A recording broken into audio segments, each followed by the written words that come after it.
up, world? This is Amar Hosea, the real. I hadn't did a video in a minute concerning like my accepting uh this reality, the fact that I really did swallow a scroll. But that's not for. I'm not saying these things as a boast because I didn't do nothing except submit for an Arabic Muslim. Uh, and so now, when I've come to that realization, there's just things I can't do no more, you know? And like, I'm not mad about that, but there's things that I just can't accept no more either, you know? And there's things that when I say them, they're not my own words, but was collective of actual events that actually happened, called history, called books of the prophets, called books of the dead, called mathematics, science, uh, universal languages, you know, galactical processes, things like that. And it's like when you get this wisdom and this information, and it's true because you experience this test has been tried and firm till this very day, and other men have written about it.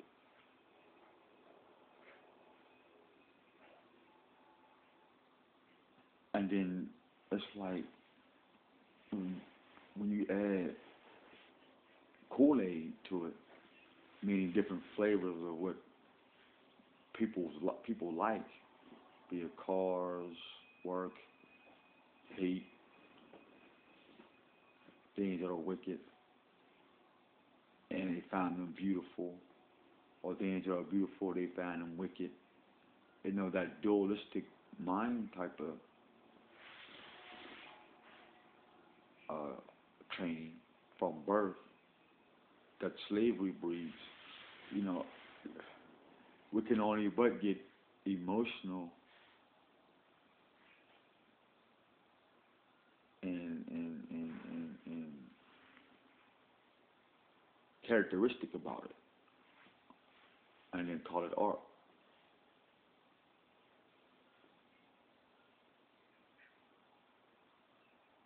I was thinking about some other things that I was going to say, but that was I. I was, being selfish. It comes up. That's a practice in itself. I am saying I anymore.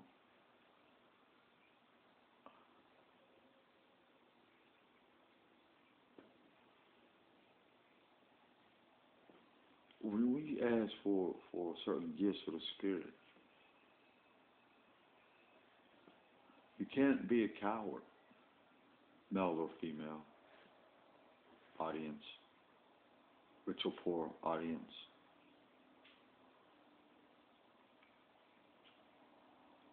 I can't put limitations on whom that I say I represent or believe in because they came before me, so obviously they know more than me. I.e., the creator of all things. If he created all this, then obviously he has no limits to what more he can create. Because without him giving me the mind to understand what he's creating, then I would never know, I would never respect his possibilities of creating better things. And if he showed me something better, how would I know unless he showed me what it was that was different, that was not in me from when he first created me or you? And so that message is for you Muslims who think there is no other prophets after Muhammad. And then I was thinking about my parents and how I say I know them. Now, when I was in my mama's stomach, no, we'll go back before because I said parents, plural. When I said when I was in my dad's nutsack, i.e. sperm, I didn't know his name. I don't know where he come from. And he knew not of me. But once again, that's that creator thing who knows us both, right? And he knew my mom. And so now this sperm makes it to my mom's planet. And so I'm inside her stomach, swirling around into her dark space and fluids of life. And I don't know her, and she don't know me, but I'm feeling her because there was a feeling from my dad. And then from when she pushed me out her womb or gave me breath by design, she didn't know me and I didn't know her name. And so our relationship was born called a family. My dad, her, and me. That's the dot in time and family. That relationship that our world should evolve around. But that's another story.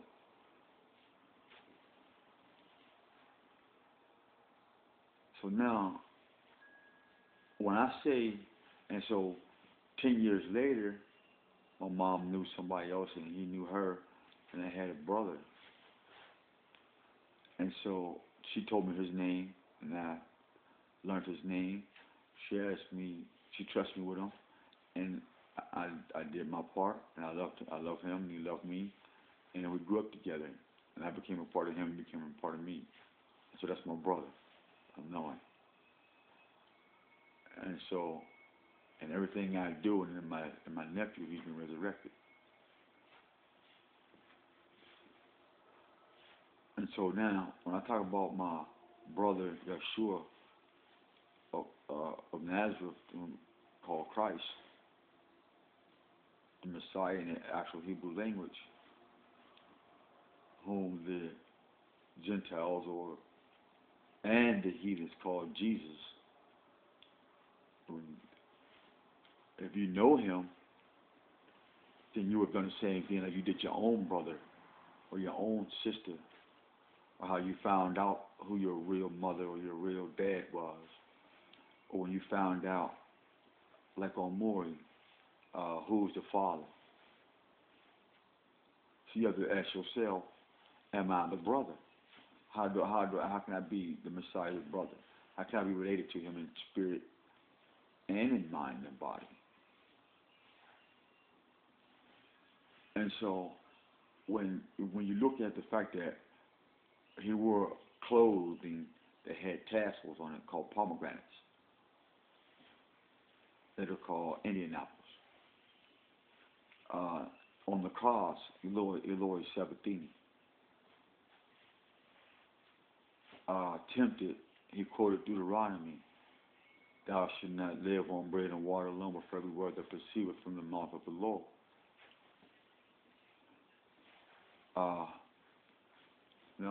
He turned tables up in temples. You know what I mean? History, more deeper history, say he had children called the Holy Grail, the bloodline of the Messiah. I don't want to talk too much about that.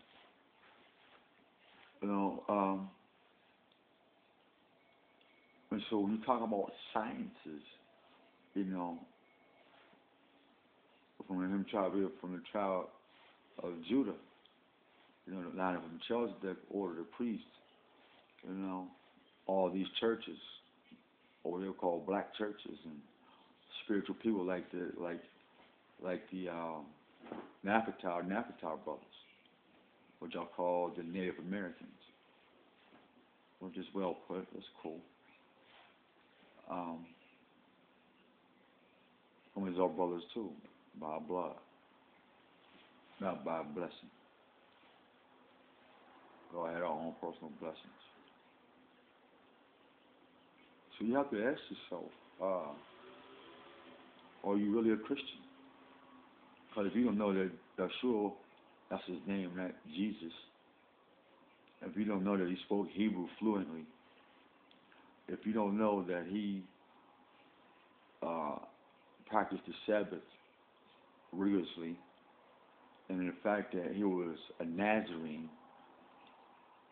and he took a vow to devote. That was a willing choice. He took a vow to devote his life to the truth and his priesthood. Thus, I did the same thing. And so it's not an easy task because that's the part of the vow. Till next time, Israel, America, and our allies, true allies, rethink your alliances when it comes to change of thy own self. Sovereignty and integrity starts from within.